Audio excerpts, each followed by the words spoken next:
The only person who loves a black man unconditionally is his mother. We don't know the black man enough to know if his father loved him unconditionally. But we're almost for sure that our mothers love us unconditionally. After mama, I don't think nobody do. And that's when the war begins. There's gonna always be a fear of the black man because there's a fear of his retribution. It's not a fear of his reparations, it's a fear of his retribution. What if he want revenge? That's everybody's fear. Because everybody done shit on him, done him bad, fucked over him, kicked him, spit on him. So they feel if he take position of power, what is he gonna do? So if we ask ourselves that question, homie, if whatever God is our God, or whatever God we believe in, what if he put us in power? Will we lead the world, or will we spend our time getting back, seeking revenge?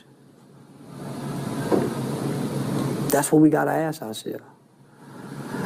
If all this can flip, and we become where white people are, we become where Jewish people are, and they switch with us, will we be revengeful?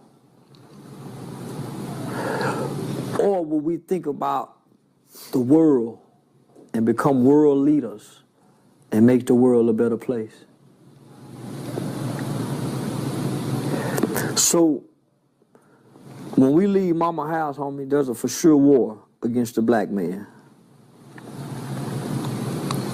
But then there's another war that the black man wages with himself.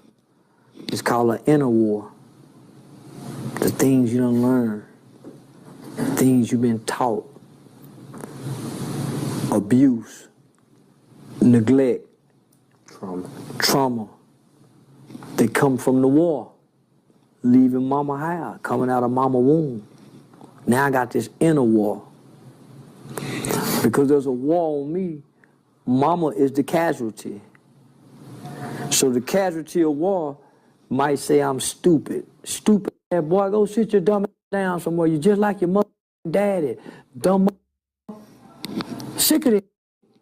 Because she's frustrated. But her words done cause harm to me. She just a casualty. Everything is really directed at me in the seed that I come from. Ain't about mama. Nigga, they gonna help mama. They gonna give mama all the resources and aid that she need as a woman to feed me, clothe me, educate me, and shelter me. But the war is to destroy me. Take my mind.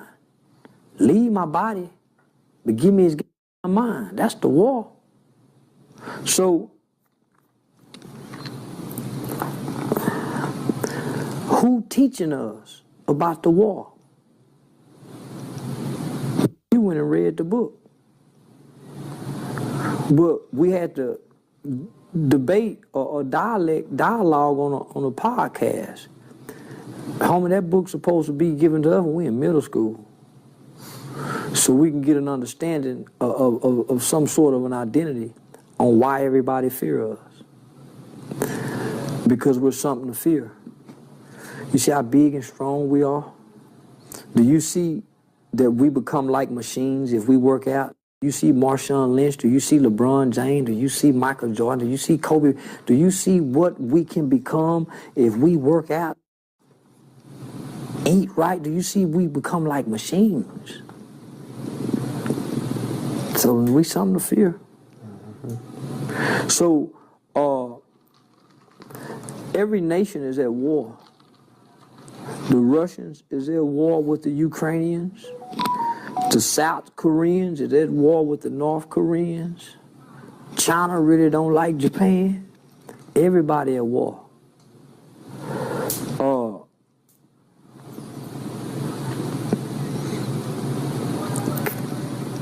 We done created a civil war with the gang banging on top of the war against us. So we done turn our backs to the wage the war on the black man, and we done wage war on one another. How we undo it? How we tell these, hey man, hold up, it's a war against us. Because everybody ain't gonna pick that book up. Right. So where do we sound the alarm? Where do we blow this horn at? With me and you in this conversation, is where we go blow the horn? Let's start. Let's blow it then. You know, they say one man can change the world. Tupac did. You know? Marcus Garvey did. Muhammad did. Jesus did. Dr. King did. Mandela did. Gandhi did. Mother Teresa did. King Von did. I was so finna say Chief Keef did. Them niggas did. All them little babies come up out of Chicago did. These was kids, homie. They were younger than the Black Panther Party members.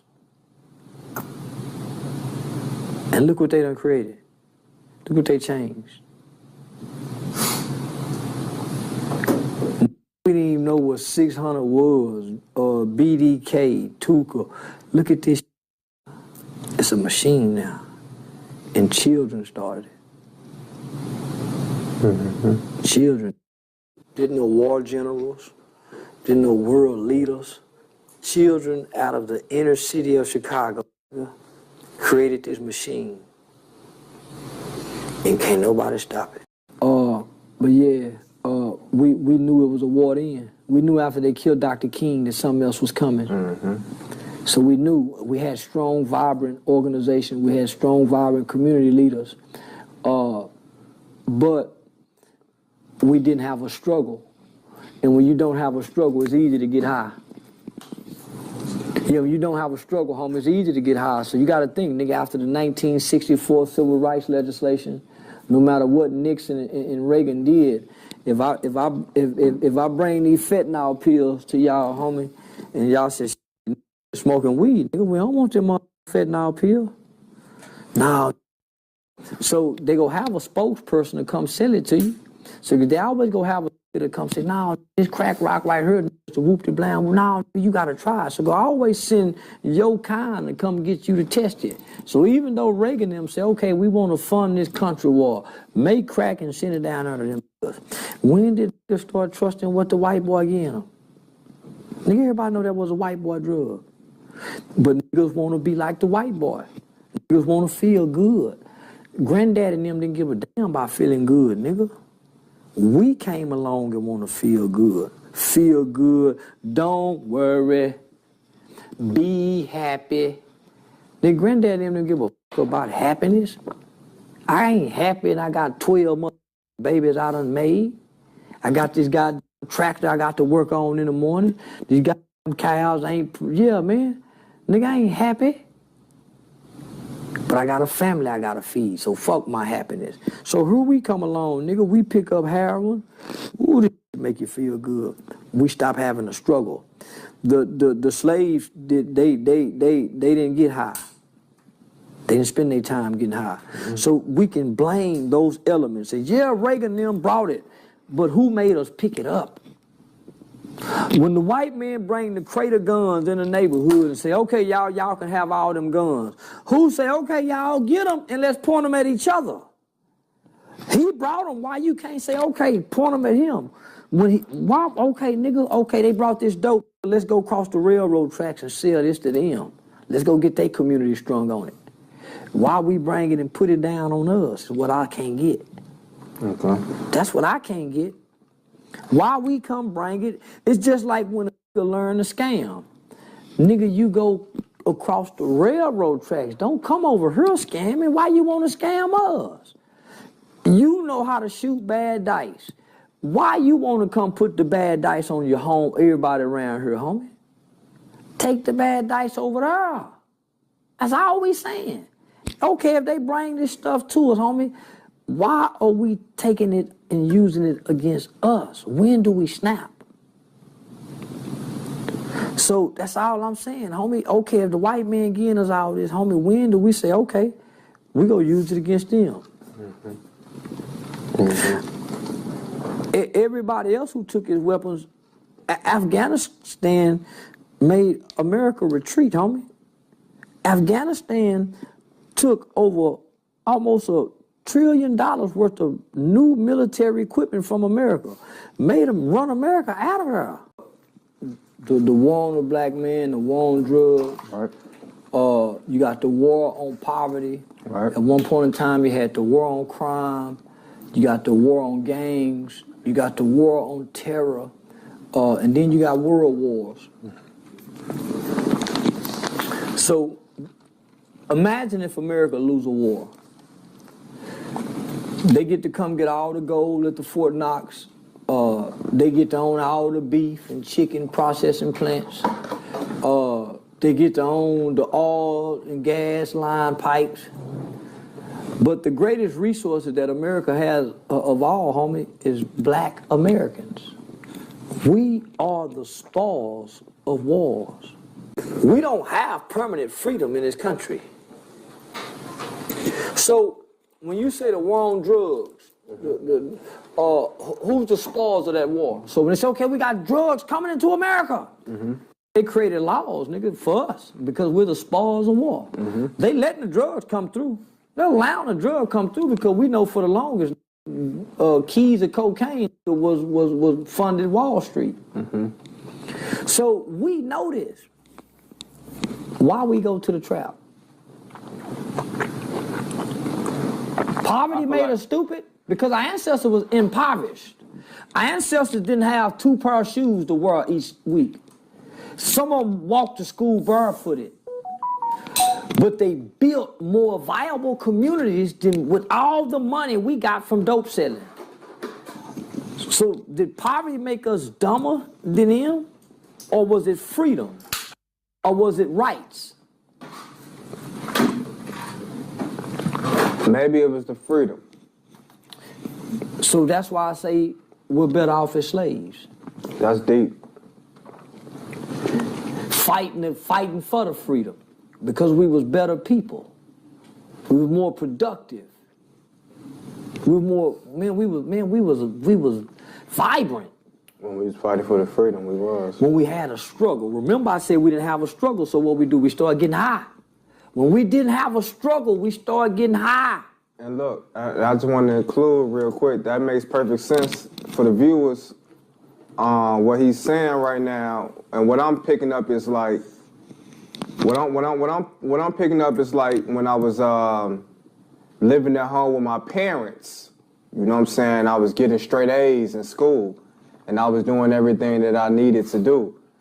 But once I went away to college and I got that freedom, it was a whole different story. You start knowing your rights as an adult. Man, mama and them can't tell me nothing. Not that we need to be slaves, but nigga, we need a struggle. Right now, we ain't got no struggle as black people. Because when we struggling, nigga, we don't give a damn about feeling good. We trying to get to the goal. We're trying to get to the goal when we struggling. We got to the goal. We got freedom. They took the signs down.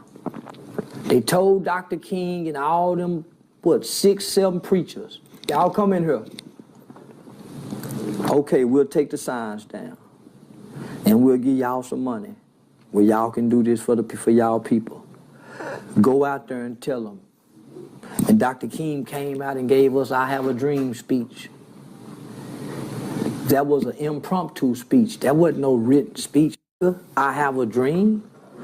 That was a spur of the moment off the top of his head. But that was his dream. Tell them we'll take the signs down.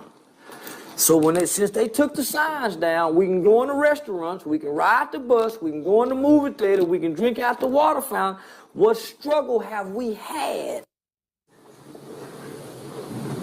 Now we've been free with no struggle. Look at us. We're gonna turn on each other. We ain't got no struggle. White boy fighting to keep his country now. So they done banded back together. The white boy fighting to get his country back. He feel like he losing America. He got to struggle now. He's starting to become the minority. His women is saying, hey, we feminism now. We don't want to have babies. So he ain't reproducing no more. Abortion wasn't for black babies. Abortion was for the white man saying, y'all gonna wipe us out. So not only is the white man fighting against feminists and feminism, they ain't got the LGBT community. White boy telling them, hey, I'm a woman, but I'm still a man. He saying, God, everybody in this motherfucker now. He got 99 tongues in this country. You think he worried about his babbling? Do you really think his niggas ain't trying to get the White House? His niggas ain't running for no political office to change laws. His niggas ain't trying to become a Supreme Court justice to overturn Roe versus Wade. The nigga is killing nigga. Do you think the white man is trying to set a plan up? You think he's still waging war on the nigga? He did that on your granddad and them. Because them niggas were trying to get some shit. Y'all ain't trying to get nothing, so why would I wage a war on y'all when I got Russia with my elections? I still got the Iraqis and Al-Qaeda and the Taliban. They just can't get together, but they still trying. I got the North Koreans. This was shooting a missile every other month, and we got one reach to Canada. And he ain't never been this close. I got the Mexicans me flooding my country with fentanyl that's killing every guy's body. I can't worry about these that's babbling and killing each other. Now, I'm taking resources from them. I'm trying to cut the food stamp. I'm trying to cut the after-school program because I've been fighting a war with Afghanistan and we done lost that war. China, me saying, y'all better not do a thing with us because we for the with South Korea, y'all military base. The Russians saying, y'all ain't coming over here. We taking land from Ukraine. We done sent almost $100 billion to Ukraine. Man, I can't worry about these babbling niggas. I ain't got no war against them no more. The things that our slave masters put in place for they people is still working. We don't need to do nothing new. Give them, let the Jews have them in rap music, and rap music will take care of them fine. Let us stay out of rap.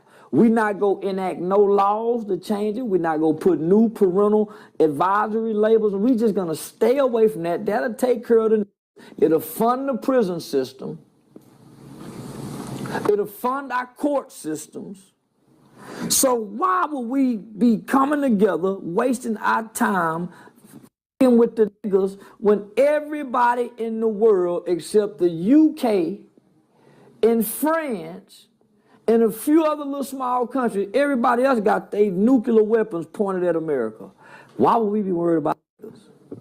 Can anybody explain that to us?